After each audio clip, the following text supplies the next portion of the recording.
Welcome back नाजरीन GDA जी रहनुमा member कौमी असम्बली सायरा बानो अगर मौजूदा गालबुल सिलसिला जारी है। अच्छा सायरा साहब, एक बड़ा इल्ज़ाम लगता आ रहा है काफ़ी दिनों से, काफ़ी सालों से बल्कि लगता रहा, बल्कि 2018 से तो आम हुआ कि इस्टेब्लिशमेंट ने लेके आए, इस्टेब्लिशमेंट लेके आए। पीर साहब पगारा साहब के वाले से बड़ा मशहूर है कि वो तो हैं ही इस्टेब्लिशमेंट के। तो फिर आपका क्या मौक़िफ़ है, नैरेटिव है कि इस्टेब्लिशमेंट का होना, इन्वॉल्व होना अच्छी बात है, बुरी बात है? होना ना होना ये तो फिर क्या मैं कहूँ।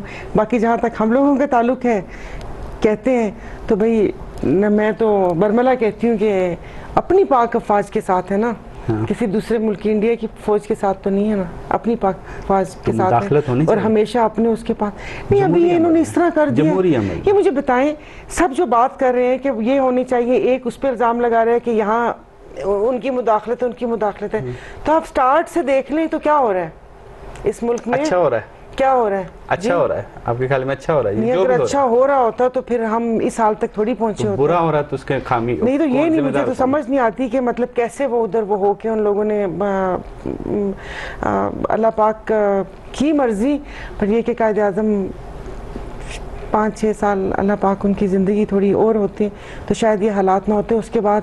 क्योंकि पाकिस्तान जो बना है ना, स्टार्ट से नकली क्लेमों से लेके नकली ज़ातों तक का सिलसिला अभी तक चल रहा है। नकली क्लेम से स्टार्ट हुआ था। हाँ, बिल्कुल बिल्कुल। और नकली ज़ातों से तो यहाँ पर आकर लेकिन सवाल ये है ना सायरा साहब, सवाल मेरा ये है कि आप भी समझती हैं, ये पार्लियामेंट में भी तकरीरें होती हैं, आप भी सुनती होंगी अपने कुलीग से, हर कोई मुंह उठा के इल्ज़ाम लगा देता है एस्टेब्लिशमेंट। ये देखिए नहीं होना तो चाहिए। या तो तस्दीक के साथ हो, अगर तस्दीक के साथ नहीं तो एस्टेब्लिशमेंट का नाम इस्तेमाल होता है या सच्चाई है। एक दफ़ा मतलब इस तरह वो, मैं आपकी बात सही है बिल्कुल कि अगर मेरे पे कोई ऐसा इल्ज़ाम लगाए तो मैं तो हम आपस में एक जिस तरह बात कर रहे हैं तो शायद हम तो उसके किरवान को पकड़ लें कि या तो इसको प्रूव करो या तुम इसको वो करो।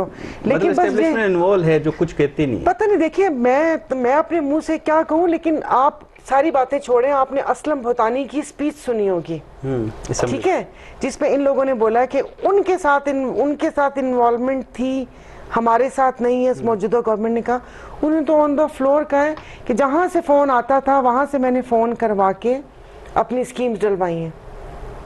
आपने स्पीच नहीं सुनी असलम भुतानी की? वो प्रेस कॉन्फ्रेंस जो अदम एतमाद से पहले की, अदम एतमाद से पहले की नहीं, उनकी कोई स्कीम्स नहीं आई थी PSDP में आफ्टर बजट। अदम एतमाद से पहले भी उन्होंने इज़हार ख्याल किया था, पता नहीं, लेकिन बहरहाल मैंने तो बजट की जो 10वें 11वें दिन, अगर अदारों के इन्वॉल्वमेंट है, अगर एस्टेब्लिशमेंट की इन्वॉल्वमेंट है तो फिर क्वेश्चन मार्क नहीं है आप लोगों की पार्लियामेंट पे ऊपर? भाई देखिए, मैं अगर आप मुझसे मेरा ओपिनियन ले रहे हैं ना, तो मैं बीइंग सायरा बानो एक पर्सन के मैं बता रही हूँ कि जो हालात इन 4 सालों में मैंने देखे हैं, इन पे तो चेक एंड बैलेंस होना चाहिए।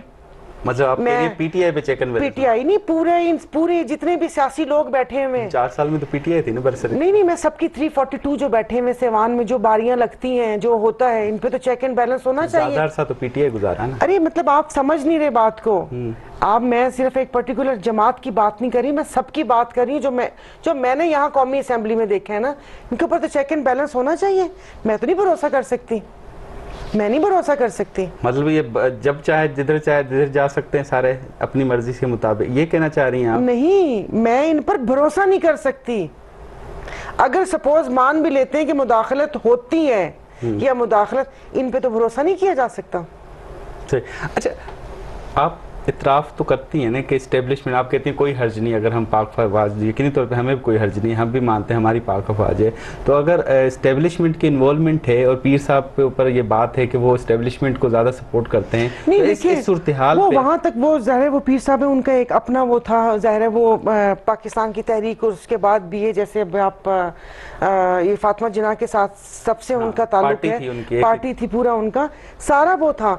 लेकिन अगर आप इस तरह वो बोलते हैं तो शायद फिर हम 2013 के इलेक्शन में जो हमारे ये सांगड़ की तरफ जो गोलियां चली और 13 शहीद हुए हमारे हुर इन इलेक्शन के दिनों में, तो शायद वो नहीं। और अभी ये 2018 के इलेक्शन में ऐसे नहीं फिर होता कि आप टीवी पे स्क्रीन पर आप देख रहे हैं नताइज, और 10 सीट और फिर 7 और फिर 5 और फिर उसके बाद 1 सीट, वो तो फिर फहमीदा मिर्जा साहब की रीकाउंटिंग हुई है। नहीं तो देखिए, तो फिर अभी ये सेनेट का हुआ था, तो सेनेट में भी हमारे कैंडिडेट तो नहीं वो हुए ना, एस्टेब्लिशमेंट का इल्जाम साथ नहीं वो कर सकते। अच्छा सायरा साहब, इस वक्त मौजूदा सियासी सूरत हाल में आप हमेशा तकरीर करती हैं, PTI को सपोर्ट करती हैं, क्योंकि आप इत्तेहादी भी रही हैं, अभी भी हैं, सपोर्ट करती हैं, तो आप नहीं समझते कि इमरान खान के कुछ सख्त फैसले थे जिसकी वजह से अवाम में उनके ऊपर तनकीद भी हुई थी, महंगाई ये वो अलग बात है कि ये आए तो सारा था। मैं वहां पर भी बैठ के, आपने कहा ना मैं अभी उनके लिए नहीं, मैं आपको बताती हूँ कि मैंने क्या बोला था, लेकिन जब मैं वहां पर भी बात करती होती थी, मैं आपको बार बार कह रही हूँ, हवाला दे रही हूँ कि आप मेरा वो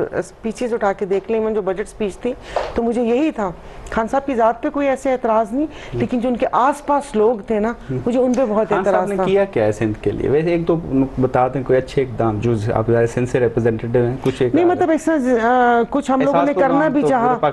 हाँ वो तो नहीं वो सूबे पैसे देते हैं ना, थोड़ा सा वफाक का हिस्सा होता है। तो हम लोगों ने कुछ करना भी चाहा तो फिर आड़े आ गई 18th अमेंडमेंट। नहीं मतलब जैसे मैं अपने इलाके की मैं बात कर रही हूँ। आप इमरान खान को सपोर्ट करती हैं? पहले सवाल करती हैं ना, तकारीर की पार्टी बता दें।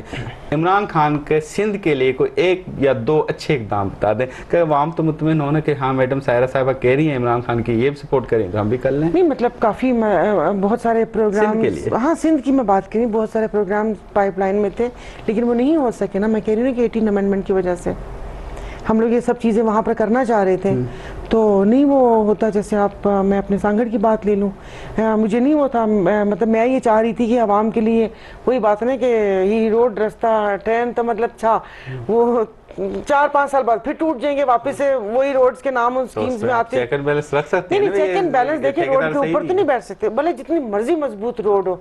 अब वो जितना भी अच्छा हो, वो जो बना गए वो कहते हैं ना कि वो जो सोशल मीडिया पर आते हैं 2 रोड्स दिखाते हैं कि ये हाजी वहाबुद्दीन की रोड है और ये माइकल की रोड है, तो माइकल की रोड देखिए और हमारे उसकी वो नहीं ज़्यादा चलती हैं, गाड़ियाँ चलती हैं, ये ट्रैक्टर ट्रॉली ये वो।